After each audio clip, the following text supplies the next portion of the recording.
Let us open our Bible on Proverbs 24, verse 28. Praise the Lord.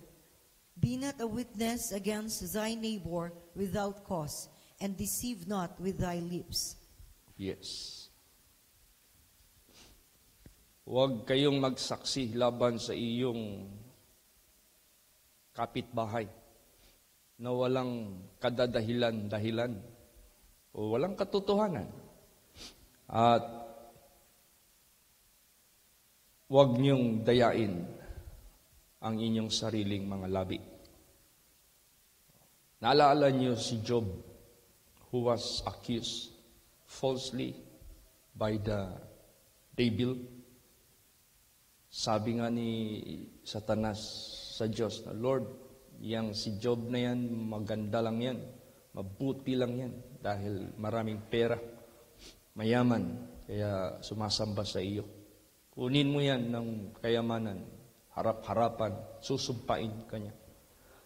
Bagamat hindi naman nakita ng Diyos kay Job na ganon. Ito talaga si Satanas. Ano talaga ito eh? False accusers, false witness against anybody. Pero yun ang sabi ng Diyos. Alam ko righteous si Job.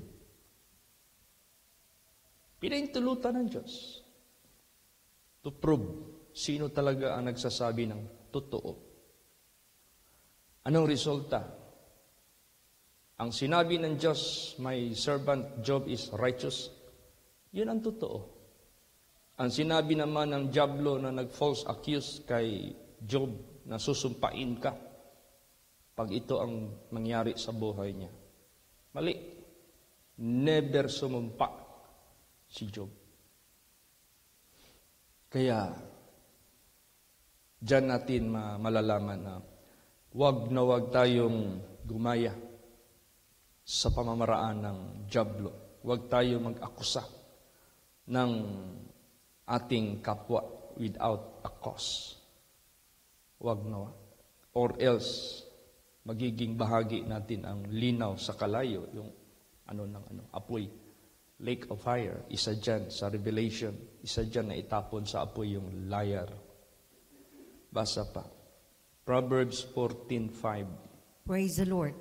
A faithful witness will not lie, but a false witness will utter lies. Yan.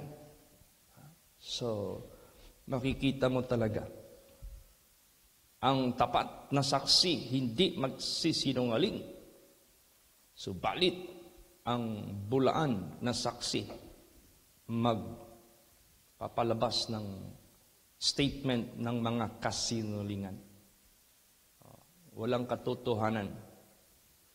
Kaya ngayon, anong mangyayari ngayon sa mga nag-accuse na walang katotohanan? Anong mangyayari ngayon sa mga nag-witness na walang katotohanan, kundi puro kasinungalingan? Basa, Proverbs 19:5. Praise the Lord. A false witness shall not be unpunished, and he that speaketh lies shall not escape. Yan.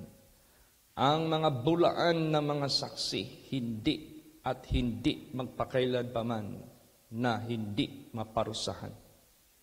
Ibig sabihin yan, papaparusahan talaga. He that speaketh lies shall not escape. Yung nagsasabi ng kasinungalingan, hindi makakatakas. Anong hindi makakatakas?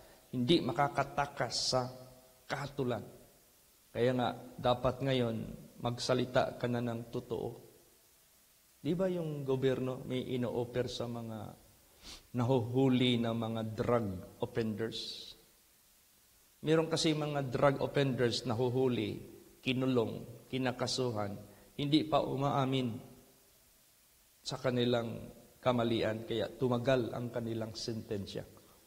Meron namang drug offenders, nagpakumbaba, umamin, napaiksi yung kanilang sentensya, napalaya. The truth shall make you free. Ang katotohanan ang siyang magpapalaya sa inyo. Ngayon, yun ang gishare ko sa inyo minsan. Hindi ko lang masingit-singit sa preaching ko kasi kinakapos ako ng oras. Yung nakita ko nga ngayon nandyan sa YouTube, nandyan sa FB na pinopost, na gusto nilang ipalabas at ipapaniwala sa buong sanglibutang ito na si Lucifer, hindi siya ang devil. Si Lucifer, hindi siya masama. Si Lucifer, hindi siya sa kadiliman. Si Lucifer, siya yung light bringer. Siya yung nagdala ng liwanag mula sa langit. Tapos nag-quote sila ng mga verses. Nakalagay talaga doon, liwanag siya galing sa langit. Para siyang star na nagniningning na bumagsak dito sa lupa. So yun ang kanilang i-focus ng husto. Hindi nila alam, nung pagpagsak dito sa lupa, dumilim si Lucifer. Hindi na siya lumiwanag. Kasi pag lumiwanag pa siya, mawala na sana yung pagtukso niya sa tao, mawala na sana yung pride of life niya, nga gusto niya pang abutin ang trono ng Diyos. Kung liwanag sana siya, sana may plano siyang sabihin ang totoo, para ang tao hindi maniwala sa kanyang mga lies na ginawa noon, para may pagkakataon pang maniwala sa Diyos. Kung liwanag sana siya, hindi niya angkinin ang kapangyarihan at trono. Yan ang totoo.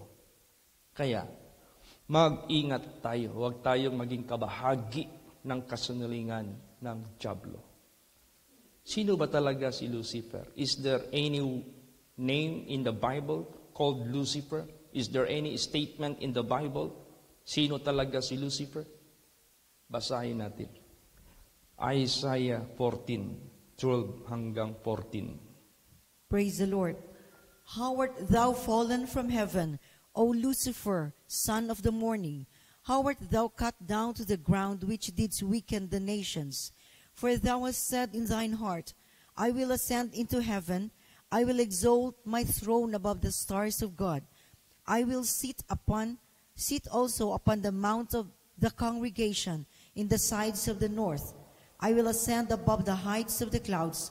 I will be like the Most High. Yan. O anong dinidescribe dito kay Lucifer? Fallen from heaven, son of the morning. How art thou cut down to the ground, which didst weaken the nation? Anong trabaho niya? Pinapanghinaan niya ang mga bansa o mga tao. Pinapanghinaan niya sa pananampalataya sa Diyos at pinapalakas niya sa pananampalataya sa Kanya. Kasi gusto niya matransfer yung trono sa Diyos, sa Kanya. So, para matransfer sa Kanya ang trono ng Diyos, papanghinaan niya ang mga tao sa pananampalataya sa Diyos para mawala na ang Diyos sa utak ng tao, kundi si Lucifer na ang kanilang sabihin, ito yung totoong liwanag na mula sa langit na nagdala dito sa lupa. Siya yung ating sambahin. Yun ang gusto ng dyablo ni Lucifer. Bakit? Ano ang ugali niya? Anong ginawa niya? Thou hast said in thine heart, I will ascend into heaven. I will exalt my throne above the stars of God. I will sit also upon the mount of the congregation in the sides of the north. I will ascend above the heights of the clouds. I will be like the Most High. Wala nang ibang nag-aspire dito sa mundo na gustong abutin ang trono ng Diyos at siya yung gustong maging katulad sa isang Diyos. Si Lucifer lang. Tingnan mo si Nimrod, pinasukan ng espiritu ni Lucifer. Gumawa ng tower para abutin yung langit. Hindi man naging successful yun. Ngayon, ang mga scientists, marami dyan di naniniwala sa Diyos. Ang kanilang theory sa creation sa universe, not by God, the Creator, but by Big Bang. Tapos sila yung madalas maakyat doon sa kalangitan para kunwari mag-ano doon. Yung espiritu ni Lucifer, gustong i-discredit ang Diyos. Gusto niya sa kanya yung credit. Doon sa kanya pupunta yung honor. Kaya, marami ng mga tao ngayon sumasamba na kay Lucifer. Marami ng tao ngayon hindi na naniniwala sa totoong Diyos. At ang binibuild up ngayon ng mundo, si Lucifer na, hindi na si Lord Jesus Christ. Kaya, mag-ingat tayo. Basahin pa natin paano dinescribe si Lucifer. Ezekiel 28:13 hanggang 17. Praise the Lord. Thou hast been in Eden, the garden of God. Every precious stone was thy covering, the sardius, topaz, and the diamond, the beryl, the onyx, and the jasper, the sapphire, the emerald, and the carbuncle, and the gold. The workmanship of thy tabrets and of thy pipes was prepared in thee in the day that thou wast created. Thou art the anointed cherub that covereth, and I have set thee so. Thou wast upon the holy mountain of God. Thou hast walked up and down in the midst of the stones of fire. Thou wast perfect in thy ways from the day that thou wast created, till iniquity was found in thee. By the multitude of thy merchandise they have filled the midst of thee with violence, and thou hast sinned. Therefore I will cast thee as profane out of the mountain of God, and I will destroy thee, O covering cherub, from the midst of the stones of fire. Thine heart was lifted up because of thy beauty. Thou hast corrupted thy wisdom by reason of thy brightness. I will cast thee to the ground. I will lay thee before kings, that they may behold thee. Yan. Yan ang totoo. Okay siya nung una. Perfect siya ginawa ng Diyos. Kaso, yung puso niya nagmataas dahil sa kanyang beauty. Ang puso niya nagmamataas dahil sa kanyang wisdom. Ang puso niya nagmamataas dahil sa kanyang brightness. Dahil sa kanyang pagmamataas, I will cast thee to the ground. At saka ito, mismo si Lord Jesus Christ, saksi, witness nito. Bakit? Anong nakita ni Lord Jesus? Basa. Luke 10:18. Praise the Lord. And he said unto them, I beheld Satan as lightning fall from heaven. Oh, di ba? Sino pala yung nahulog galing sa langit na nagmamataas? Di ba si Lucifer? Anong anyo niya galing sa langit? Parang lightning, liwanag. Bumaba dito, pero hindi na siya liwanag pagdating dito sa sanglibotang ito. Ano ang tawag ni Jesus sa kanya? Satan. Kaya ngayon, ang pinapalabas ngayon ng mundo, si Lucifer, hindi daw si Satan. Si Lucifer, hindi daw yung devil. Si Lucifer, yan daw yung light bringer. Hindi daw yan masama. Friendly daw yan. At saka, ang babait daw niyan. So, inibang ngayon ang imahin ngayon. So, si Satanas din ang nagpalakad sa mga kasinungalingan. Kaya, saan tayo makikinig? Dito sa katotohanan, sa salita ng Diyos. How He described Lucifer.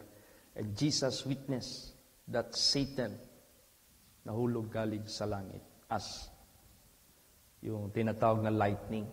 Praise the Lord! Kaya therefore, mag-ingat tayo kasi yan yung number one na karibal ngayon ng Diyos dito sa mundo. Satan, Lucifer, deceiving the people. Jesus, the true God, the true Savior, the truth and the light, gusto niyang iligtas ang mga tao. Si Satanas, gusto niyang i-destroy ang tao by his lies sa kanyang kasinungalingan. Kaya, basahin natin anong mangyayari sa kay Lucifer at kasama ang kanyang mga anghel. 2 Peter 2, verse 4. Praise the Lord. For if God spared not the angels and that sinned, but cast them down to the hell, and delivered them into chains of darkness to be reserved unto judgment. Yan, wala na. Wala na silang pagkakataon pang makabalik doon sa kanilang pinanggalingan. They are reserved for eternal judgment. Kaya yung mga testimonies sa Gospel of Jesus Christ, pag tuwing mag-cast out si Jesus Christ ng mga masamang espiritu, sasabihin ng mga masamang espiritu, will you torment us before the time? Hindi pa kasi time kami. Nandito pa kami sa mundo. We are not yet cast into the lake of fire. But will you torment us ahead of time or before the time? Alam nila, mayroong time that they shall be tormented. Alam nila, there will be no more time for them to be restored up in heaven. Nadali sila ng kanilang leader na si Lucifer. Ang ganda ng pagka-describe ni Lucifer dito. Thou art cherub. Thou art made perfect. Ikaw ay isang brightness, yung liwanag. Grabe ang paglalang ng Diyos sa kanya. Kaso, mataas siya. Because of the brightness nandyan sa kanya, because of the wisdom, because of the perfection, nagmataas siya. Kaya, therefore, sa buhay natin, huwag nating i-copy-paste si Lucifer. The moment God will use you one of these days, never forget God. He is the one that is working in your life, not your personal life, hindi yung sarili mo. Kaya si Satanas kasi believe sa sarili. Hindi siya believe sa Diyos. Kaya nagmamataas siya sa kanyang sarili. Okay. I-trace up natin ang pinanggalingan ni Satanas at ang history. Pasa. Revelation 27 hanggang 10. Praise the Lord. And there was war in heaven. Michael and his angels fought against the dragon, and the dragon fought and his angels, and prevailed not, neither was their place found any more in heaven. And the great dragon was cast out, that old serpent, called the devil, and Satan, which deceiveth the whole world. He was cast out into the earth, and his angels were cast out with him. And I heard a loud voice saying in heaven, Now is come salvation and strength, and the kingdom of our God, and the power of his Christ. For the accuser of our brethren is cast down, which accused them before our God day and night. Yeah. Anong history ni Lucifer? Siya yung tinaguriang the old serpent, the dragon, which is called Satan, the devil. Kaya yung nag-tempt kay Eve, serpent, yun na. The old serpent, the dragon, who has feet before. When God punished him, kinunan siya ng paa. Sabi ng Diyos, from now on, you will walk by your belly. Wala na. Wala ka na makitang ahas ngayon na may paa.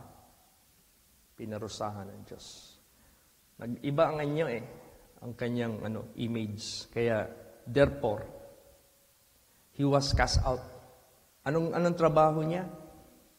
Mag-deceive siya ng mga tao. Tingnan mo yan. Ano pa? Mag-accuser siya sa mga brethren. Siya yung nag-accuse before God day and night. Isa dyan na in-accuse niya si Job. Kaya tayo, ina-accuse tayo niyan. Kaya pagbutihin natin na mali siya. Praise the Lord. Pagbutihin natin na hindi totoo. Dahil naniwala tayo sa Diyos. At siya yung pinindigan natin. Anumang accusation niya sa atin before God, hindi yan tatalab sa atin. Mapapayaan lang siya. Kaya magpakatibay tayo, mga anak ng Diyos. Yung mensahe na this house, as the temple of God, should not be divided. Because a house that is divided against itself, it cannot stand. Hindi yan makatayo sa judgment day. Kaya isa lang yung tayuan natin, ang Panginoong Diyos. Kaya si Lord Jesus Christ, pag nakakita siya ng mga tao na mga hypocrites, mga mapagmamataas sa sarili. Kaya nung pumunta dito si Lord Jesus Christ, ang number one kumakalaban sa Kanya, yung mga hipokrito, yung mga parisiyo, Kaya pag si Lord Jesus Christ magsalita sa kanila, para silang binibirahan lagi ng basuka. Pero tingnan mo naman, iniilan na ligtas sa kanila dahil nagpakumbaba. Isa dyan, si Pablo. Praise the Lord. At hindi lang si Pablo, marami pang mga Pariseo na natablan din sa basuka ng ating Panginoong Hesukristo. Na-convict din sila bago naging huli ang lahat. They were able to cling to the truth of God. Kaya sa buhay natin, magpakatibay tayo. Huwag nating hatulan ang sino mang mga tao dyan sa sanglibutang ito at this time na they are contrary to the truth of God. Hayaan natin ang Diyos kumilos. Manindigan lang tayo. Let us stand for the truth.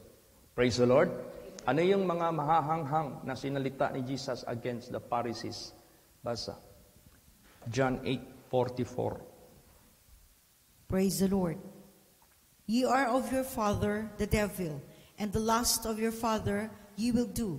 He was a murderer from the beginning, and abode not in the truth, because there is no truth in him.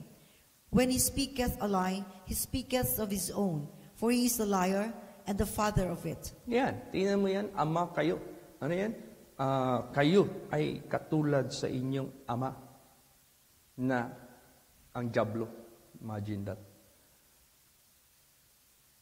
Katulad kayo sa masamang pita ng iyong ama.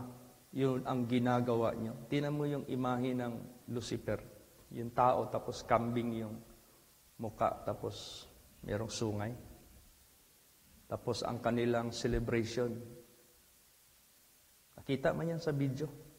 Yung nag-inaugurate sila sa Amerika. Doon, ginawa nila ang kalaswaan. Doon, ginawa nila ang homosexualism. Doon, ginawa nila yung matandang babae pumatol ng batang-batang lalaki. Doon, ginawa nila yung, ay grabe lang talaga. Kaya nga, sabi ni Jesus, ye do the lust of your father, the devil. Imbis na nagbigay ang Diyos ng marriage, which is undefiled, which is sacred, holy, ang ginagawa nila, hindi nga nagminyo, pero underground, gumagawa ng kalaswaan, kasamaan. Di man niya matago. Sinabi ngayon ng ating presidente. Biktima yan presidente natin noon, nung high school pa siya dyan sa Ateneo. Kaya nga na-expel dyan kasi lumaban yan sa pari. Ibig sabihin yan, hanggang ngayon, nandyan pa. Walang expulsion, nilipat lang sa ibang gagawa pa rin nandoon. Kaya, therefore, sa buhay natin, huwag tayong humusga. Pero, noon pa yan, panahon pa yan ni Jesus Christ, nag-i-exist na sila. Kaya gusto ng ating Panginoong Diyos, come out from among them and be separate. Baka maabutan ka ng puot ng ating Panginoong Diyos. Kaya nga sinabi dyan, what agreement with God and with idols? What concord with the unbeliever, with the believers, or the infidel with the children of God? Walang yan, walang agreement. Hindi kayo makipagsalamuha ka pa, alam mo na yung mali ang direksyon. Sige ka pa rin doon. Kaya yung puot ng Diyos na darating sa sanglibutang ito. Kasi they were deceived. Do not blame people. But they were deceived by someone.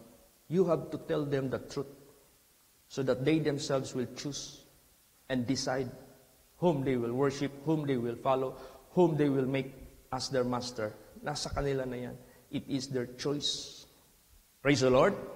Ibigay lang natin ang katotohanan. So, to God be the glory. Kahapon, we were not able to have our devotional because we left earlier for the celebration doon po sa Tibalog Congregation, yung ating isang branch doon. It is their 24th year anniversary. You know why Holy Place nakarating dyan sa Tibalog? Sa isang kasaysayan ng isang demon-possessed ng babae na dinala dyan sa Double Doctors Hospital. 3 days in the state of shock ang kanyang status. 3 days yung kanyang mata, never wink even once. Nakaganon lang. No. Sinong tao diyan na ilang oras makaganon, na hindi magganon? Wala. But she was possessed by the devil. Hindi niya alam anong nangyari. Pag tinanong ko siya, di mo ba alam 3 days kang nakamulat ng mata mo? Di ko alam yan. Di mo ba alam you were brought in the hospital for such condition? Di niya alam. Na-blackout kasi siya eh. Yan, ganun. Pag mag-possess ang masamang espiritu, wala kang kamuhang-muhang. Because nag-take over siya eh, sa iyo eh. Hindi na ikaw yan eh.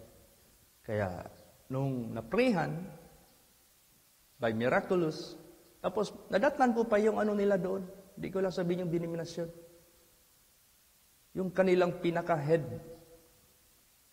sa kanilang church. Pariner yun ha. Yun ang nagbabasa ng Bible doon. How come hindi napalayas si Satanas? That is no longer our business to question. Kaya tayo, pag mayroong mga nauna sa atin na nag-cast out, hindi napalayas, huwag natin i-condemn sila. Bakit hindi nila napalayas? Bakit dito napalayas? Huwag na nating i-ano yan. Ang Diyos na ang nakakaalam. Business na ng Diyos yan. Sila ang managot. Tayo rin ang managot. Praise the Lord. Oo. Why is it hindi na nangyari yung pagpalayas? Huwag mo nang singilin sila. Lahat managot sa Diyos. Bakit? Kaya tayo, mag-ingat tayo para gamitin tayo ng Diyos para sa kanyang kaluwalhatian, hindi para sa ating kapakanan. Mag-ano lang tayo. Gawa lang tayo ng mabuti. At kung may mga grupo man dyan na hindi nakita yung kapangyarihan ng Diyos, i-guide natin sila. Para naman din sila makinabang naman din sa paggamit ng Diyos. Praise the Lord. Kaya ganun po. Huwag nating ako-akuhin. Huwag nating suluhin. I-spread natin ito. Then, after all, one by one, haharap tayo sa Judgment Day. Each of us will give an account. Ganun po. Tapos, salamat ako kay Jesus. Victory ang naangkin natin kahapon. It was attended with so much pastors in different denominations pumunta dyan. Sinabi ko talaga sa kanila, hindi reliyon ang pinag-uusapan dito. Ang pinag-uusapan dito, ikaw, ako, at ang Diyos. Managot tayo. Pag itong temple of God na hati ito, we cannot stand in the judgment day. Sasabihin talaga yan ng Diyos, I do not know you, you workers of iniquity. So, salamat. At least, nagbunga rin ang ating pag-celebrate. Praise the Lord. Sabi ko, hindi ito tinayo ng tao. Kaya bakit ang holy place nakarating sa Tibalog? Dahil sa miracle na ginawa ng Diyos sa anak ni Sister Raquel Candelario. Ganon. Kaya, sabi ko salamat na preserve si Sister Raquel. Hindi niya nakalimutan. Ang power of God kumilos sa kanyang buhay. Kaya sa buhay natin, be steadfast in the Lord. So, saan tayo titingin? Saan tayo magpakatibay? Basa, John 14:6. Praise the Lord. Jesus says unto him, I am the way, the truth, and the life. No man cometh unto the Father but by me. Yes. Gusto niyo ng kaligtasan? Gusto niyo ng katotohanan? Gusto niyo ng kaharian ng Diyos? Gusto niyo ng buhay na walang hanggan? Gusto niyo totoo? Si Jesus Christ. Wala nang iba.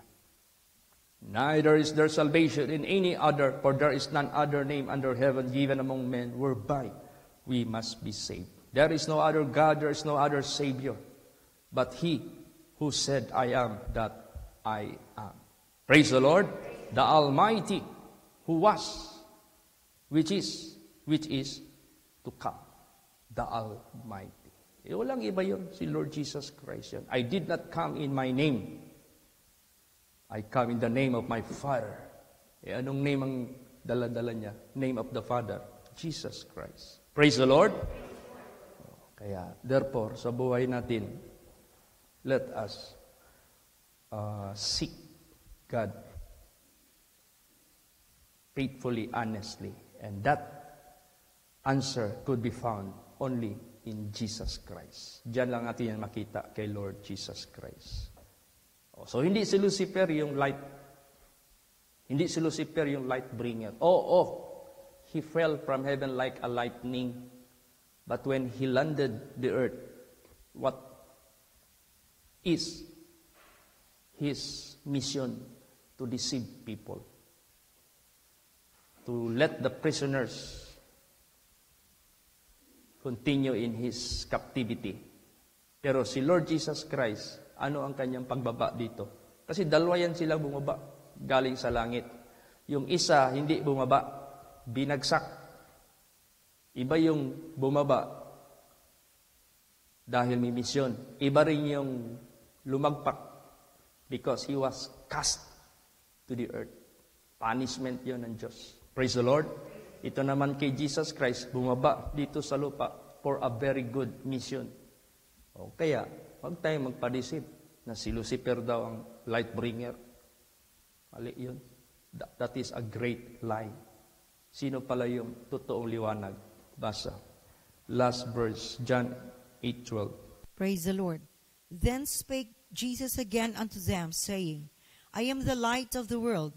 He that followeth me shall not walk in darkness, but shall have the light of life. Yan ang totoo. I am the light of this world. He that followeth me shall not walk in darkness, but shall have the light of life. Gusto mo ang liwanag ng buhay mapapasa iyo?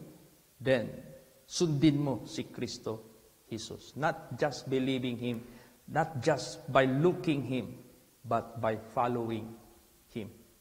Meron kasing iba na, I believe Christ, I am a Christian, but they did not follow Christ.